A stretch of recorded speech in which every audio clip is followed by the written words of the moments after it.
That night, I swiped my card to save my parents' house from foreclosure, $20,000 gone in 3 electronic beeps. The next morning, my mother threw my suitcase down the front steps like garbage and told me never to come back. I said nothing, just screenshot the transaction and their text messages promising to add my name to the deed. 1 month later, when the court posted a lien notice on their door, my parents pounded on my new apartment at 2:30 a.m. "Sweetheart, please save us again." I hit record and opened my laptop. My name is Avery Cole, and I've spent the last 3 years working 12-hour shifts as an EMS logistics coordinator for Sable County, with weekend duty as a reserve medic for the Guard Medics Unit. At 29, I lived in a cramped 1-bedroom apartment on the outskirts of Riverbend, Ohio, where the walls were thin enough to hear my neighbor's alarm clock and the radiator clanged like a ghost with a grudge. But I didn't mind. Every paycheck that didn't go to rent or ramen went straight into my savings account, earmarked for the first-time homebuyer program for frontline workers.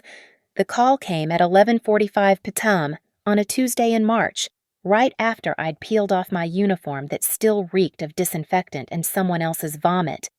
My mother's name flashed on the screen, and I knew before answering that this wasn't a social call. Linda Cole never called past 9 p.m., unless something was burning down. "Avery, honey," she started, and her voice had that syrupy quality that meant she needed something. "Your father and we're in trouble." In the background, I could hear my father Harold clearing his throat, that nervous habit he'd had since I was a kid, the one that meant he'd screwed up but wanted Mom to do the talking. Rain hammered against my window, typical for spring in the Midwest, as she laid out their disaster 2 missed mortgage payments to Harborline Lending, late fees compounding, and a foreclosure notice that gave them 30 days to pay or get out of 214 Brookstone Drive, the house they'd lived in for 22 years. How much, I asked, already doing mental math against my savings. $20,000 would clear everything: the arrears, the penalties, the lawyer fees to stop foreclosure. Mom's voice cracked. "Avery, we raised you. We gave you everything. We never asked for anything back." That was a lie, of course. They'd been asking since I turned 18, co-signing loans, borrowing just until payday. Little manipulations wrapped in parental guilt.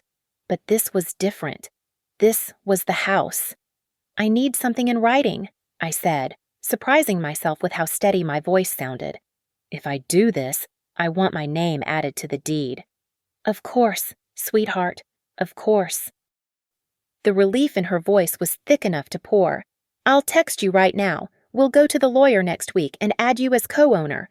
You're saving our lives." The text came through while we were still on the phone. "Avery, if you pay the $20,000 to stop foreclosure, we promise to add your name to the house deed and pay you back $500 a month. Love, Mom and Dad." I screenshotted immediately, then took photos of my bank balance showing $23,047, 3 years of overtime, missed holidays, and frozen dinners.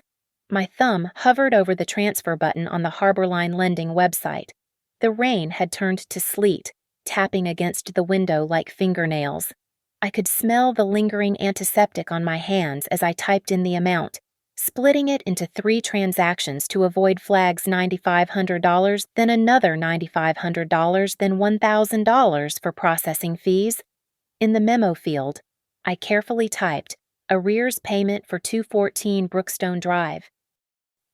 Each confirmation email got forwarded to my personal archive, printed, and filed in a folder I labeled House Investment. I was tired from my shift, bone-deep exhausted, but something made me stay up another hour, backing up every text, every email, every screenshot to 3 different cloud services. The next Saturday, they threw a party. Mom called it a mortgage celebration and invited half the neighborhood, their church group, even my dad's bowling league. She stood in the living room with a glass of wine, telling everyone how our daughter, the hero, had stepped up when they needed her most. I sat in the corner, nursing a beer, watching her perform gratitude like it was a one-woman show. She'd even made a banner, "Thank you, Avery." But when I mentioned going to the lawyer's office on Monday to add my name to the deed, Dad developed a sudden cough. "Actually, kiddo, Our family attorney is out of town. Maybe next week. Next week became next month.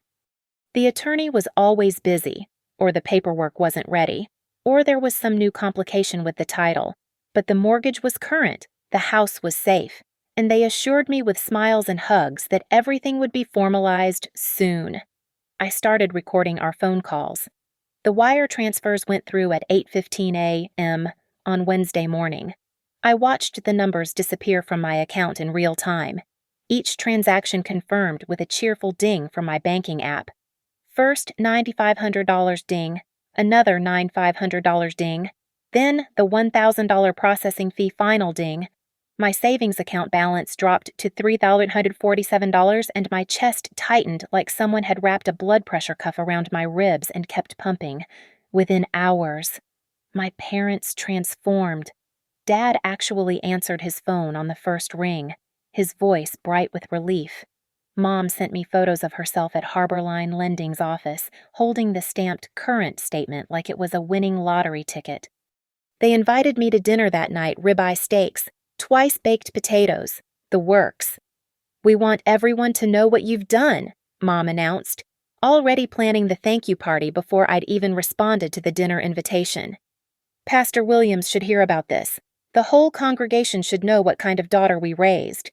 The party happened that Saturday. Mom had invited 40 people to their mortgage celebration, complete with catered food I knew they couldn't afford, and a 3-tier cake from the fancy bakery downtown. She'd positioned me at the entrance like some kind of receiving line, making sure every guest heard the story of how Avery saved our home. $20,000, she'd whisper to each arrival, her hand on my shoulder. Our daughter didn't even hesitate. That's what family does.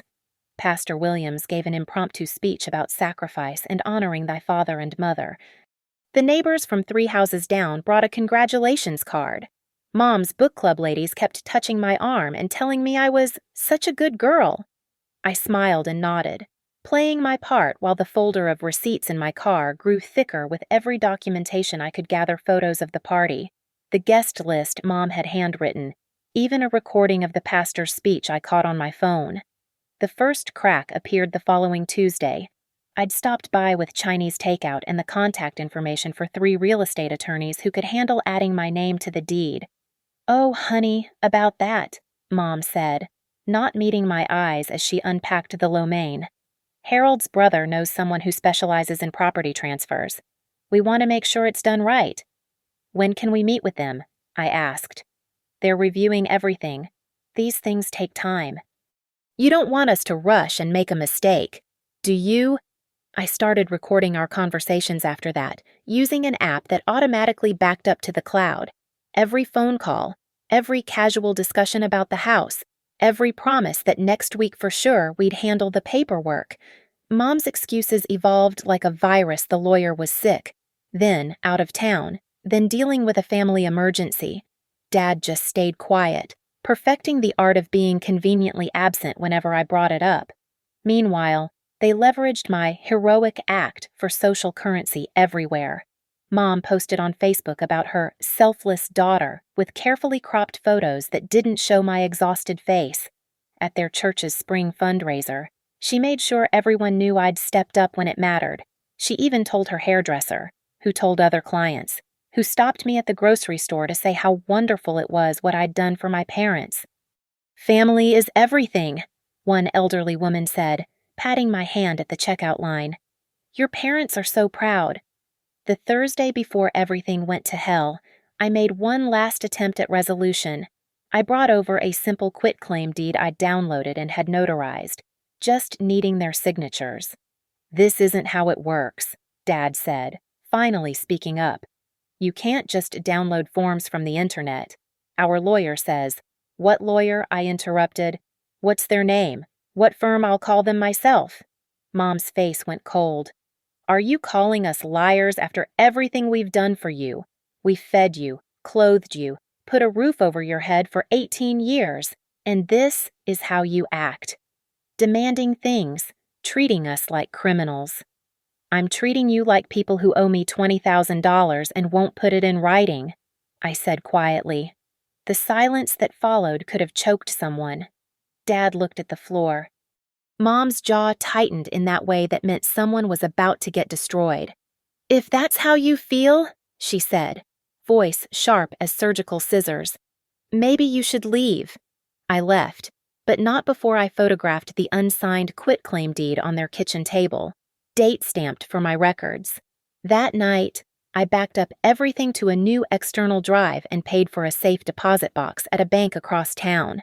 Something in my gut told me I was going to need every scrap of evidence I could get. The next morning, they changed the locks. I arrived at my parents' house at 6:30 p.m. on Friday with a peace offering Thai food from their favorite place and a bottle of Dad's preferred bourbon. My key wouldn't turn. I tried again, jiggling it the way you do when a lock gets sticky. Nothing. That's when I noticed the brass looked different, newer, catching the porch light in a way the old hardware never had. The door opened before I could knock. Mom stood there in her housework clothes, rubber gloves still on, and looked at me like I was a door-to-door salesman she couldn't wait to dismiss. "Your things are on the porch," she said, stepping aside to reveal 2 suitcases and 3 boxes I recognized from my old room. "Take them and go." "What are you talking about?" The Thai food bag slipped in my suddenly sweaty grip. "I live across town. What things?" "The things you left here. Old clothes, yearbooks, whatever else. We're turning your room into Harold's office." Behind her, I could see Dad in his recliner, eyes fixed on the TV like the volume was too low to hear the explosion happening in his foyer. He wouldn't look at me. "Mom, we need to talk about the house. This house." She laughed, sharp and bitter. "This house belongs to Harold and Linda Cole. Says so right on the deed. Always has, always will. You were a tenant here for 18 years, and that lease expired a long time ago." "I paid $20,000. You helped your parents." She pulled off the rubber gloves, one finger at a time. "Out of the goodness of your heart, like family does. No strings attached. That's what you told everyone at the party, isn't it?"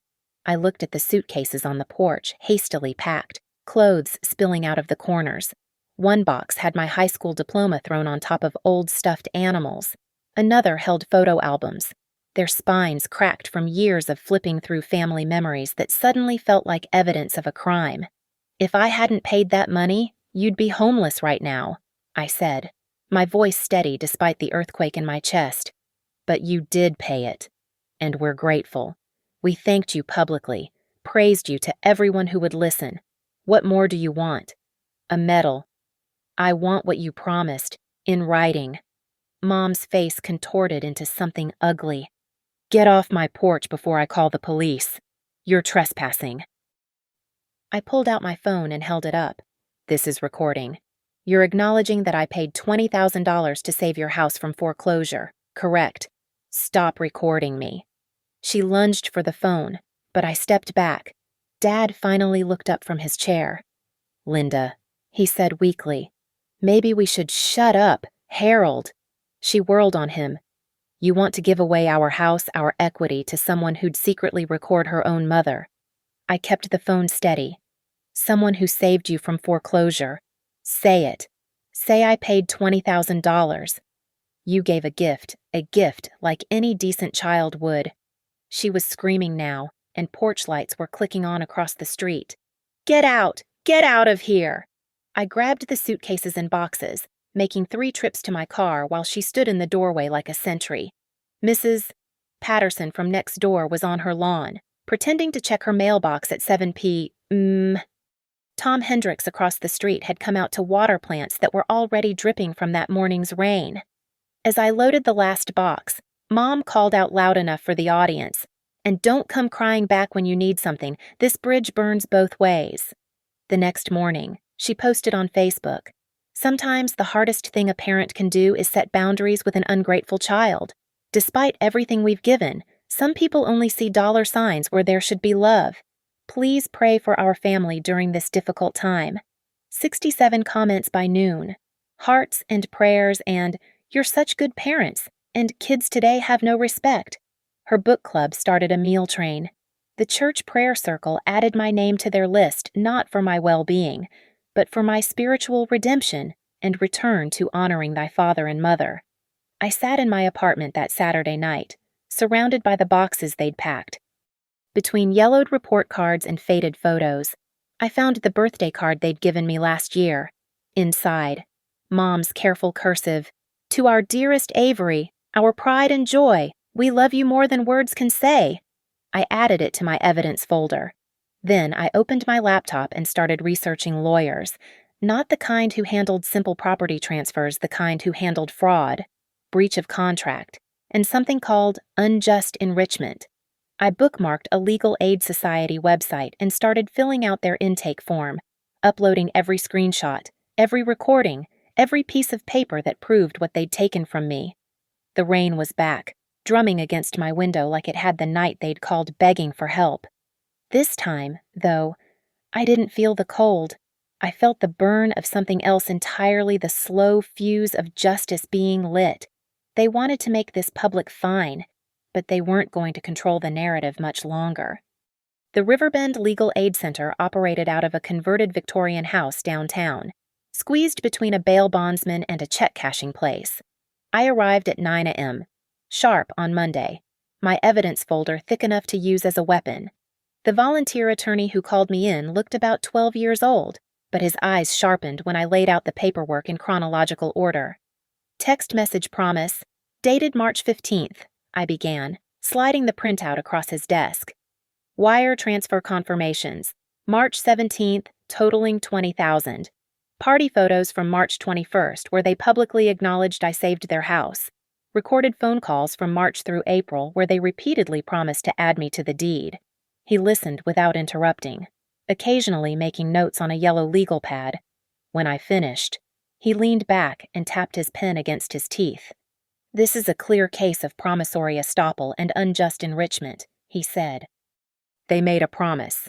You relied on it to your detriment, and they've been unjustly enriched by your payment. You have grounds for a civil suit. What are my options? You can sue for the return of your $20,000 plus interest and legal fees. Or," he pulled up something on his computer, "you can file for a judgment lien against the property.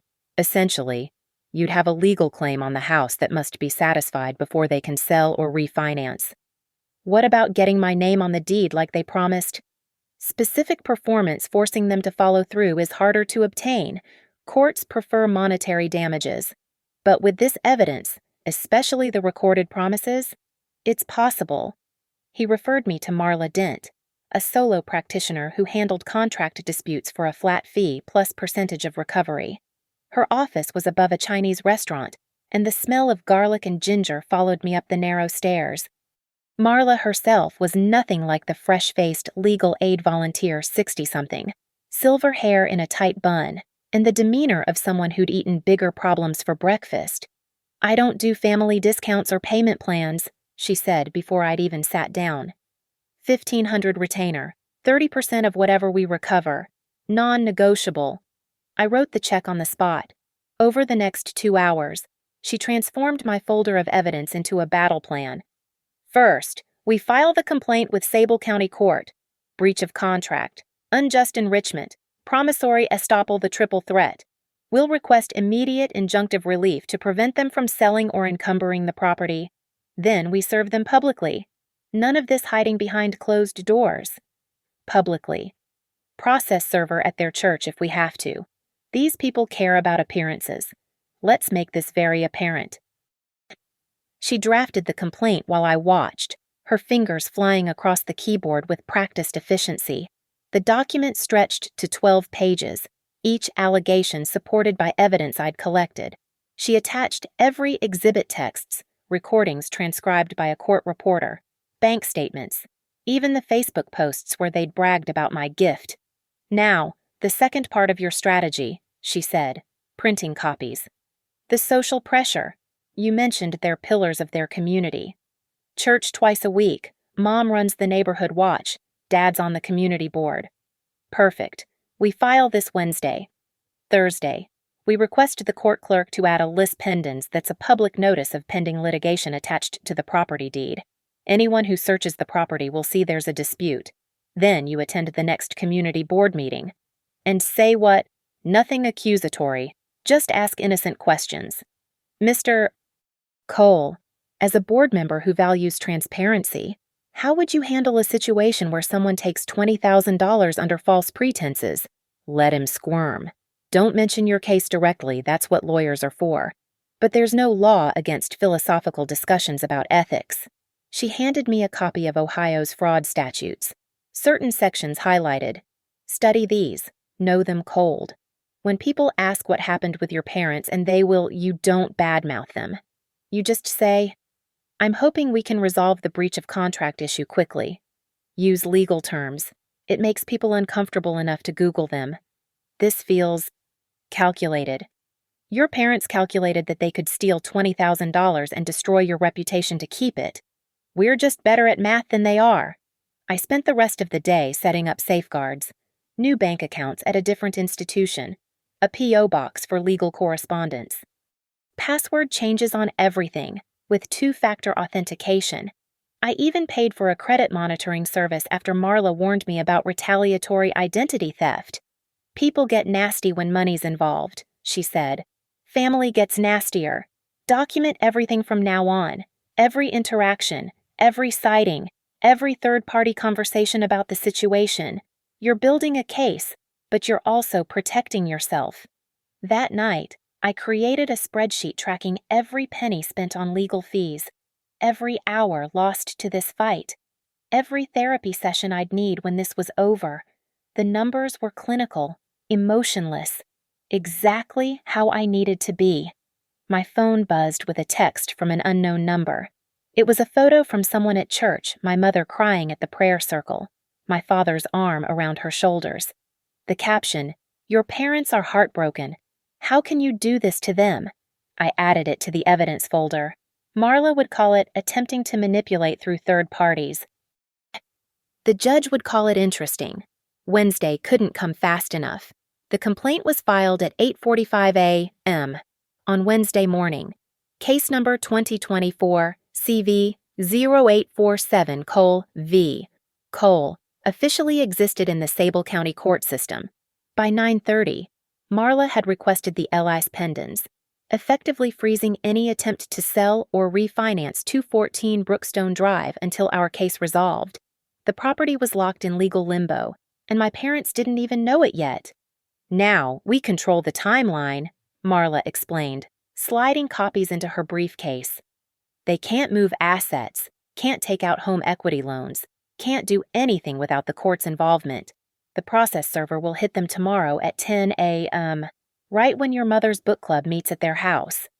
I felt a twist of something not quite guilt, not quite satisfaction. That seems cruel. Cruel was stealing $20,000 from their daughter. This is just convenient. The next phase required surgical precision.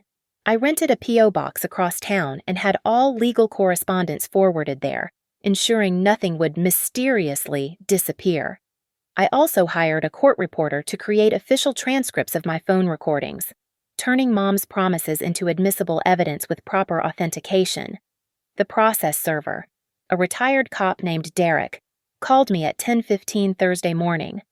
Served both respondents at the residence. The woman tried to refuse, but I explained that's not how it works. Got it all on body cam for verification. About 12 other people were present. Mom's book club. Perfect. By noon, my phone was exploding. 7 missed calls from Dad, 14 from Mom, and texts from numbers I didn't recognize: church friends, neighbors, even my high school chemistry teacher. I didn't answer any of them. Instead, I went to work, did my 12-hour EMS shift, and documented every attempted contact in a log Marla had suggested I keep. That evening, I executed Phase 2. While my parents scrambled to understand the legal papers, I visited 3 banks where they held accounts information I'd gathered from their mail during my years living there. At each bank, I filed a notice of pending litigation regarding the property at 214 Brookstone.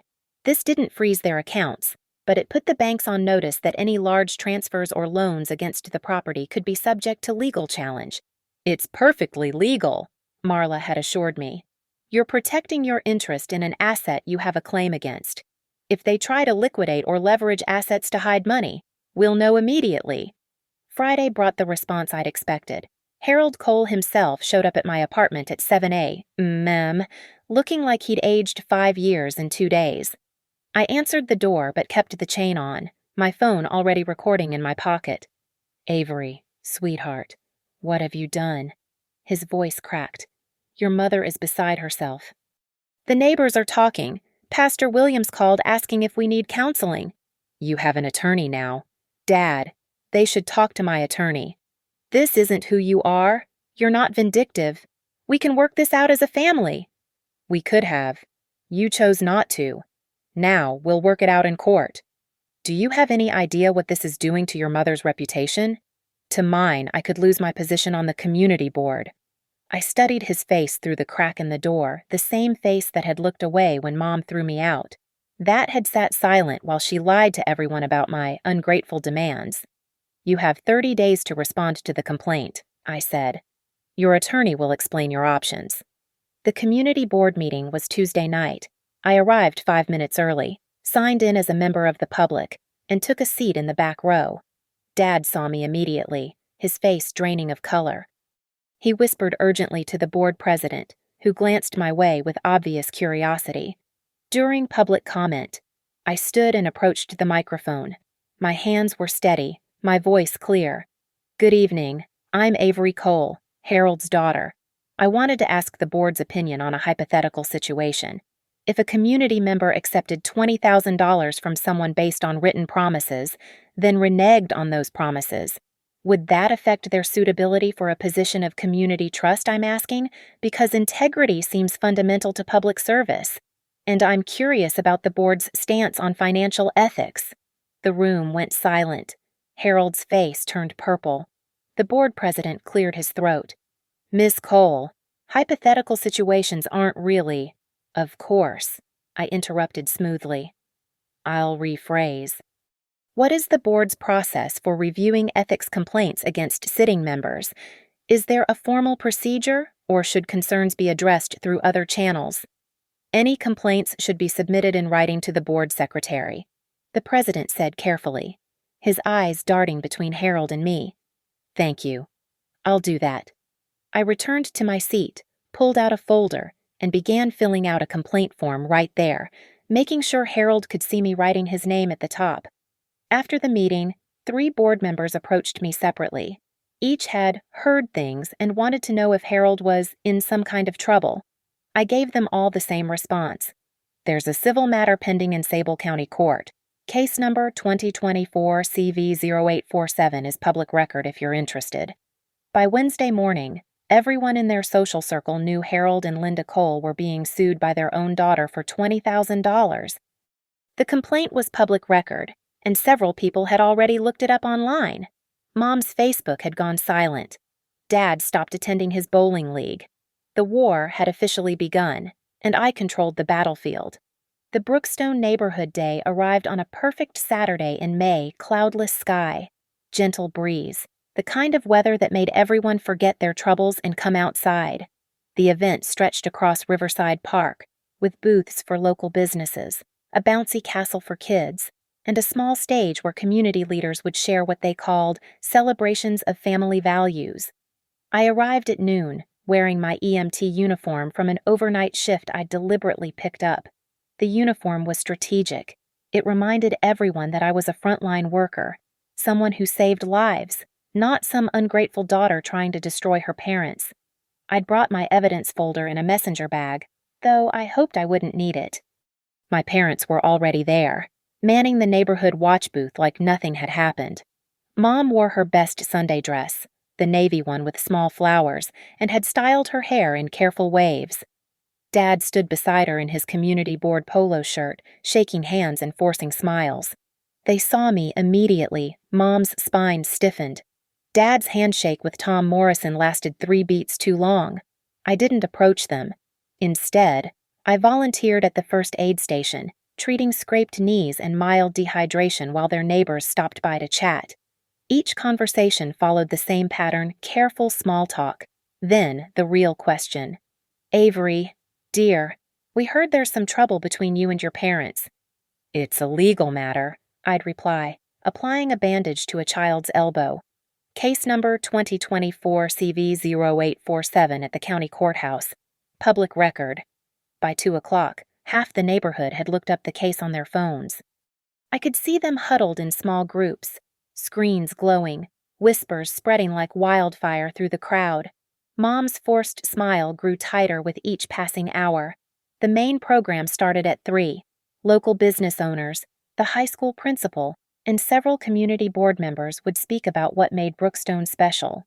Dad was scheduled to present the Neighborhood Watch Report, a 5-minute speech about community safety and looking out for one another. When the MC, Janet Phillips from the local news, called him up, Dad climbed the steps slowly. The microphone squealed as he adjusted it, and his hands shook slightly as he unfolded his notes. Community is about trust, he began, his voice thin through the speakers. It's about knowing your neighbors have your back, that promises mean something, that, excuse me, Mr. Cole. I stood up from my seat in the 3rd row, not shouting, not aggressive, just clear enough to carry. The crowd turned to look at me, a sea of faces registering surprise, curiosity, anticipation. Janet looked between us, clearly sensing a story. Yes, Dad's knuckles went white on the podium. I'm sorry to interrupt, but when you talk about promises meaning something, could you clarify that? Because 3 months ago, you and Mom promised in writing to add my name to your house deed if I paid $20,000 to stop your foreclosure. I have the text right here. I pulled out my phone, holding it high. Should I read it to everyone, or would you like to explain why that promise didn't mean something?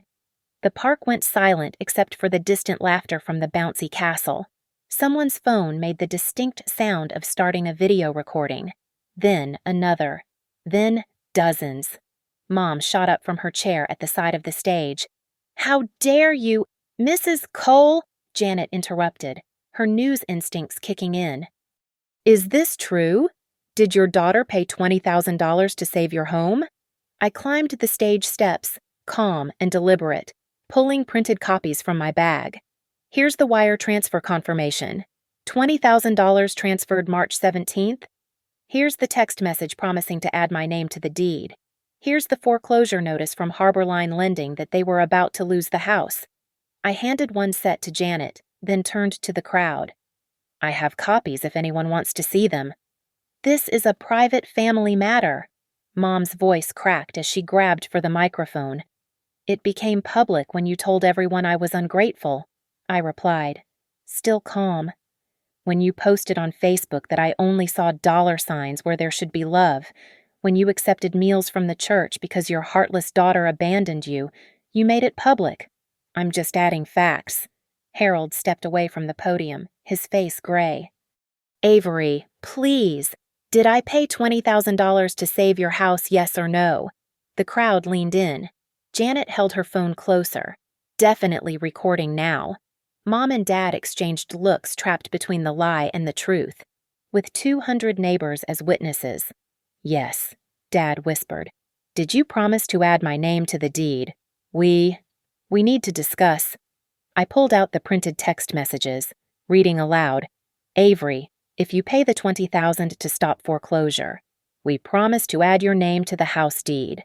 Your words, Mom, March 15th, 11:47 p.m. Mom's carefully styled hair was starting to frizz in the humidity. Her makeup ran slightly at the corners of her eyes. You're twisting everything we raised you. You stole from me. My voice carried across the park without shouting, and when I asked you to keep your promise, you threw me out like garbage. Now you're hiding behind the community's sympathy while painting me as the villain. I turned to Janet. The full case file is available at the courthouse.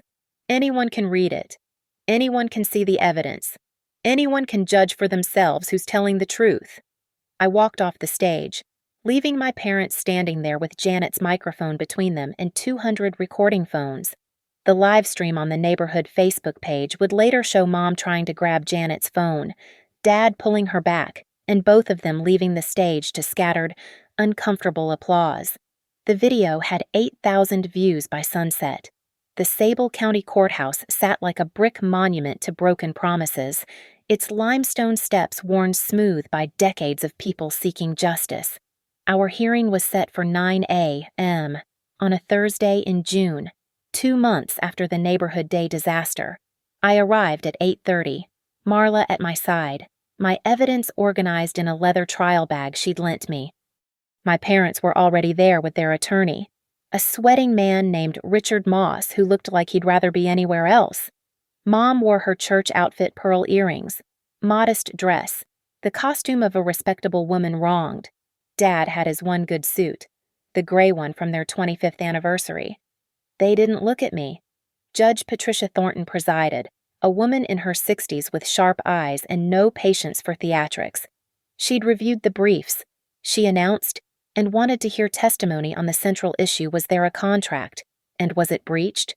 Richard Moss went first, his argument predictable. Your Honor, this was a gift from a daughter to her parents. No formal contract existed. The text message was merely an expression of gratitude, not a binding agreement. Parents and children exchange money all the time without creating legal obligations. Then why? Judge Thornton interrupted. Did the defendants promise to add the plaintiff's name to the deed? People don't typically promise to give away half their house as thanks for a gift. Moss fumbled with his papers. It was aspirational, a hope for the future, not a binding commitment. Marla stood for our case, methodical as a surgeon. Your Honor, I'd like to present plaintiff's exhibit of the text message sent at 11:47 p.m. on March 15th. She read it aloud, each word clear in the quiet courtroom. Then came Exhibit B through F, the wire transfers with memo lines stating, arrears for 214 Brookstone Drive. Exhibit G, a transcript of Mom's recorded call saying, of course we'll add you to the deed. You saved our home. Now, Marla continued, I'd like to play an audio recording from March 28th, 13 days after the money was transferred. Mom's voice filled the courtroom from Marla's laptop.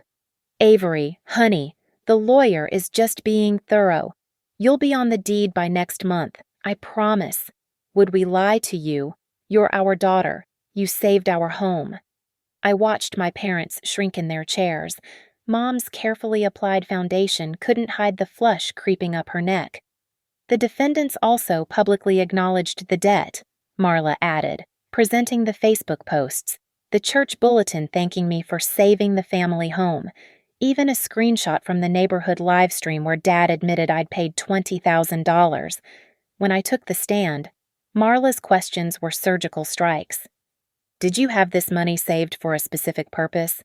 Yes, a down payment for my own home through the Frontline Workers Program. Did your parents know this? Yes. Mom helped me research the program 2 years ago. Why did you agree to give them your house savings? They were facing foreclosure. They promised I'd become a co-owner. I thought I was investing in property that would partly be mine. What happened when you asked them to fulfill their promise? They changed the locks and threw my belongings on the porch.